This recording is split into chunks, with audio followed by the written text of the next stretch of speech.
l'invité de la matinale. KTO Radio. Comment endiguer la fuite des jeunes diplômés? Voici l'un des nombreux défis auxquels est confronté le Liban. Et cette question, notre invité se la pose tous les jours. On accueille ce matin le recteur de la célèbre université catholique Saint-Joseph de Beyrouth, Père Salim Dakache. Bonjour. Bonjour monsieur, bonjour. Merci à vous d'être avec nous depuis le Liban sur KTO Radio. L'université Saint-Joseph fête ses 150 ans d'existence cette année. Parlez-nous de cette université qui accueille plus de 11 000 étudiants. En quoi est-elle si spécifique, si unique au Liban ?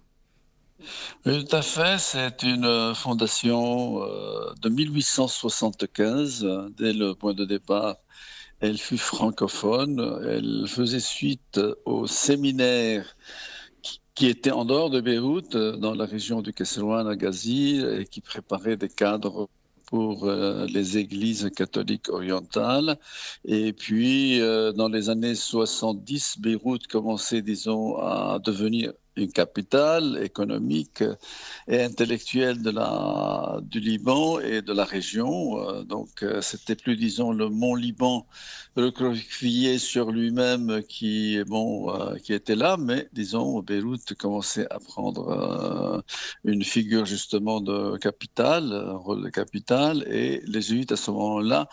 Et il y a eu, disons, entre-temps, surtout après les événements de 1860, beaucoup de monde qui est descendu de la montagne vers Beyrouth. Donc, la population chrétienne de Beyrouth a commencé à réclamer à ce que les jésuites quittent Razir et s'installer à Beyrouth pour fonder leur université.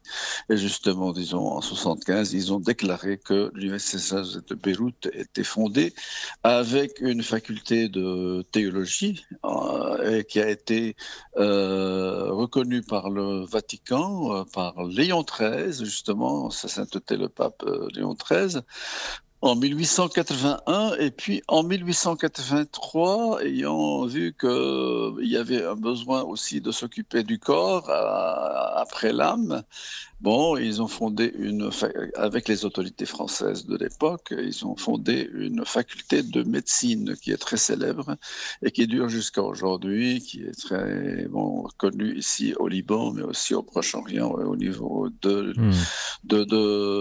international. Et même, disons, en France, on compte quelque chose comme 700 à 800 médecins de chez nous qui travaillent en France actuellement. Voilà. Et il y a d'illustres figures du Liban comme Michel Chia, principal rédacteur de la Constitution libanaise, qui sont passés sur les bancs de l'université Saint-Joseph. Tout à fait. Oui, tout à fait. Et il était, disons, ancien du collège secondaire qui était rattaché à l'université. Et puis, en 1952, il s'est détaché. Il est devenu le collège Notre-Dame de Jamour. Donc, mais c'est quelqu'un qui fréquentait beaucoup les jésuites et certains pères jésuites qui, je pense, ont laissé quelques traces, disons, sur sa manière de réfléchir et de voir l'avenir du Liban. Et en 1920, les jésuites, lorsque le Grand Liban a été déclaré, ils étaient là. Et pendant les négociations de Versailles, après la Grande Guerre, ils étaient là aussi. Afin d'aider, disons, le patriarcat maronite à établir le Grand Liban, et ils ont joué un rôle à travers l'université à ce niveau-là. L'on peut dire que l'université de 1913-14 jusqu'en 1918, elle était complètement annihilée. Il ne restait que la bibliothèque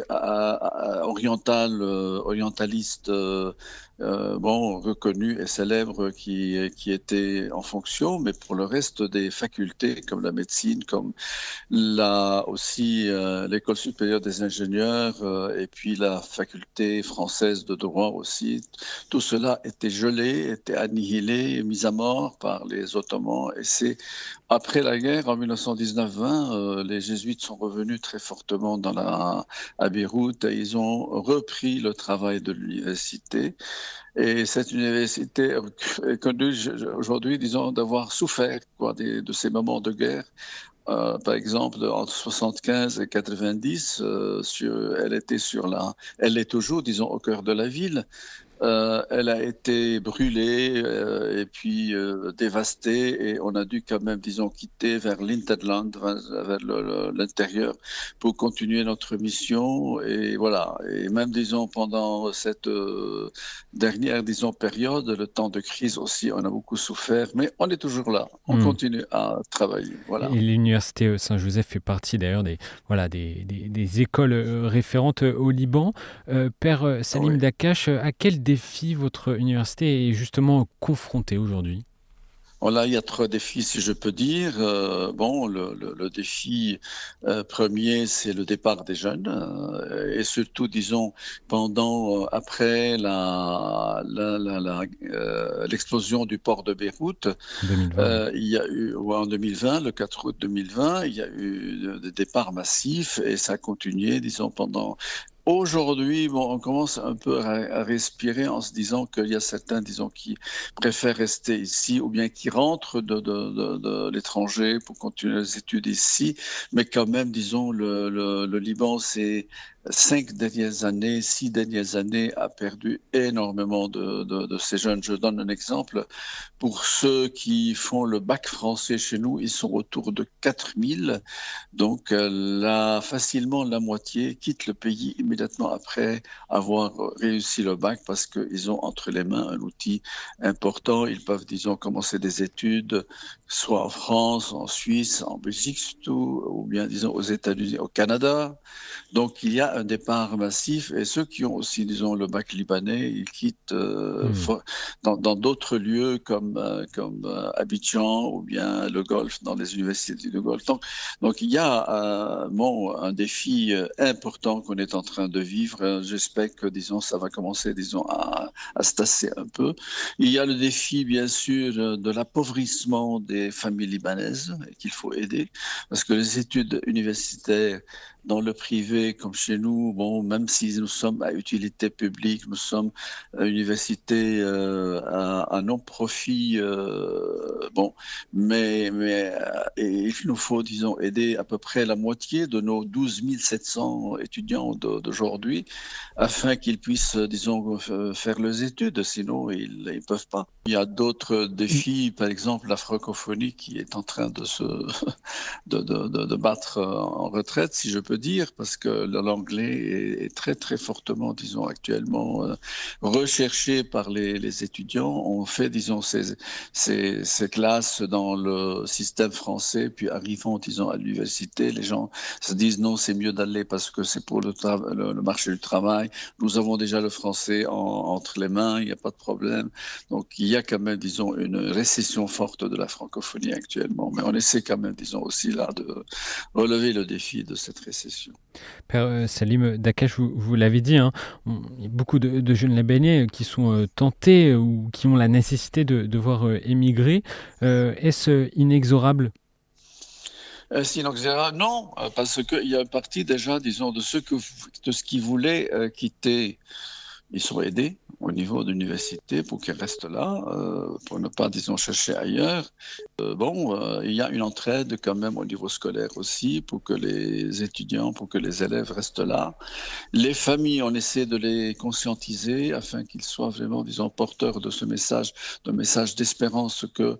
Et puis, la jeunesse, on leur dit, écoutez, c'est très important de passer quelques années, disons, dans une université libanaise, à la Saint-Joseph de Beyrouth, parce que c'est là, disons, où vous allez, disons, connaître mieux le Liban. C'est là où vous allez devenir citoyen, vous allez découvrir le vrai pluralisme, la vraie pluralité, le contact, le dialogue avec les autres. Nous sommes université de la ville et nous sommes ouverts vraiment, disons, à tout le monde. Nous avons à peu près 62% de nos jeunes qui sont chrétiens, qui appartiennent à la communauté chrétienne, et les autres, c'est, disons, des musulmans. Et c'est un vrai laboratoire, disons, de dialogue et vraiment de mise en commun et d'enrichissement mutuel à ce niveau-là. Je ne vous dis pas que c'est ces données, ça c'est un défi aussi. C'est un de nos défis, c'est vraiment, disons, de constituer un modèle, disons, de convivialité, de vivre ensemble au niveau de l'université, qui peut être un modèle aussi pour le Liban. On travaille sur ça, oui, c'est un élément capital de notre. Donc, mais notre jeunesse, bon, ils sont éveillés, je pense, et actuellement, au niveau des écoles, ils essaient quand même de leur expliquer que c'est important qu'ils fassent quelques années ici d'université.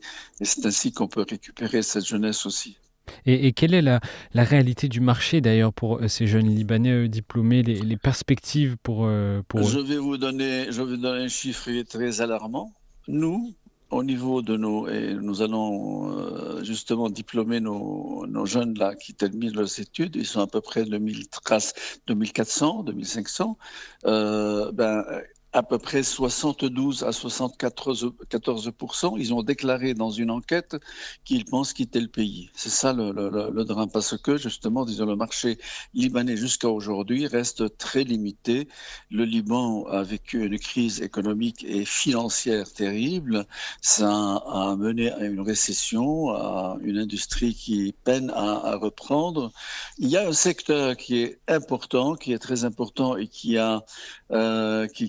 combat, c'est, disons, tout ce qui est informatique et numérique.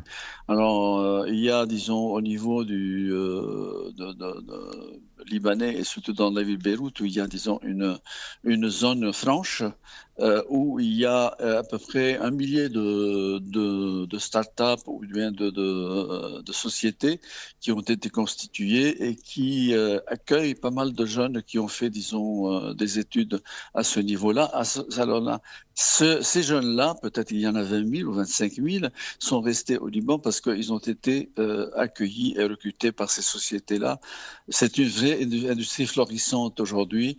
Et c'est pourquoi, disons, nous, on essaie quand même de les capter par justement une valorisation de ces disciplines à notre niveau. Et Alors là, nous avons réussi quelque chose d'intéressant. Voilà.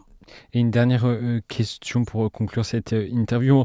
En quelques mots, y a-t-il encore une place aujourd'hui pour la recherche universitaire et l'université catholique au Liban? Ah oui, la recherche scientifique, elle est liée aussi, disons, pour nous, en tant qu'Université Saint-Joseph, à un hôpital, le grand hôpital de Beyrouth qui s'appelle l'Hôtel Dieu de France.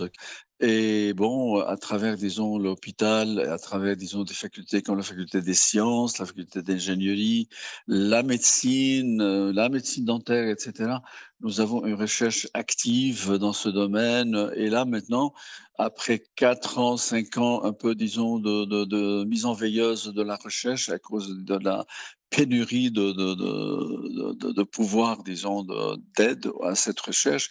Non, aujourd'hui, nous avons des gens parmi nous qui sont cotés, il y a 3 ou 4 parmi nos profs qui sont cotés dans la catégorie les 2%, les meilleurs 2% d'auteurs cités ou bien de chercheurs dans le monde.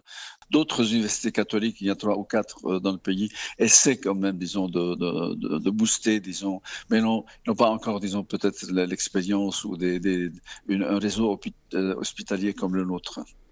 Merci Père Salim Dakache en tout cas pour ce point de vue sur l'université catholique Saint-Joseph et également la réalité des jeunes Libanais diplômés aujourd'hui. Je rappelle donc que vous êtes jésuite et recteur de l'université Saint-Joseph de Beyrouth qui fête ses 150 ans cette année. Merci d'avoir été avec nous ce matin. Merci beaucoup, merci beaucoup.